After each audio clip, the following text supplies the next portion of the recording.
Hi, everyone. So, I want to talk about an ethical dilemma involving housing assistance services at a nonprofit organization. So, I'll explain the ethical conflict and talk about a plan of action that would prioritize client advocacy while minimizing harm.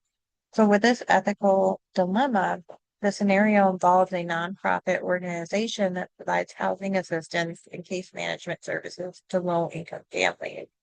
The organization recently received a substantial grant from a private foundation that would allow it to expand services and maintain financial stability. However, the grant includes a requirement that services be prioritized for families with children and at least one employed adult. So as a result, families without children, unemployed individuals, and many chronically homeless clients would be excluded from receiving services. So as a program administrator responsible for implementing this policy, I'm faced with a conflict between organizational demands and my professional obligations as a social worker. So the dilemma is whether to comply with the grant requirements to secure funding for the organization or advocate against the policy because it excludes some of the most vulnerable individuals who need assistance. This situation creates a conflict between organizational survival and social work values of social justice, service, dignity, and worth of person, and commitment to vulnerable population. Uh, so there were some thinking about it between the client populations that are impacted. So several client populations would be directly affected by this policy. First, the homeless individuals who do not have children would be excluded from housing assistance despite having significant need. Um, Another, unemployed adults who are actively seeking employment but face barriers such as disability, mental health concerns, discrimination, limited education, or lack of transportation could lose access to critical services. Also, families experiencing temporary unemployment due to economic hardships would be disadvantaged despite being at risk for homelessness.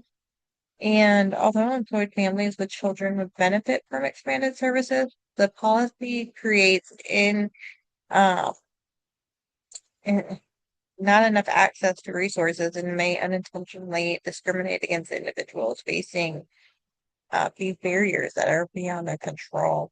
So, several sections of the National Association of Social Workers Code of Ethics apply to this situation. The first is the ethical principle of service, which is helping people in need and addressing social problems. Social justice, which requires social workers to challenge social injustice and advocate for populations. The third is dignity and worth of person. So recognizing the value of all individuals, regardless of employment status or family structure.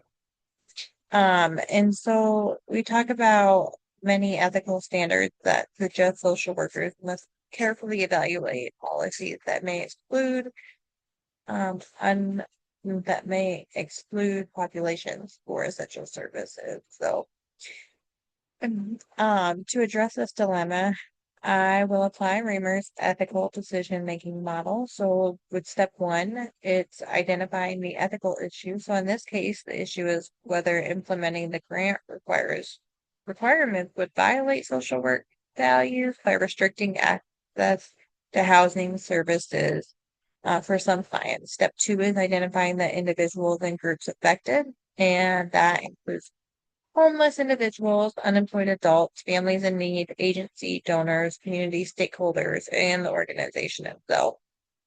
Step three is reviewing relevant ethical standards. And when I just talked about the NASW Code of Ethics, I talked about service, social justice, commitments to clients, and advocacy.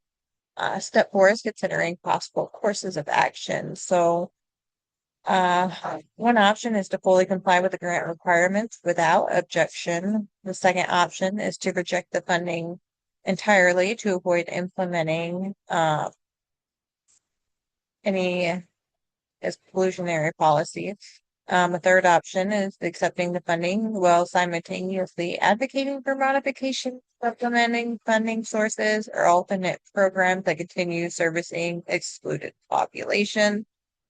Step 5, evaluating the risks and benefits of each person. So fully complying may secure financial stability, but could harm some clients and undermine ethical obligations.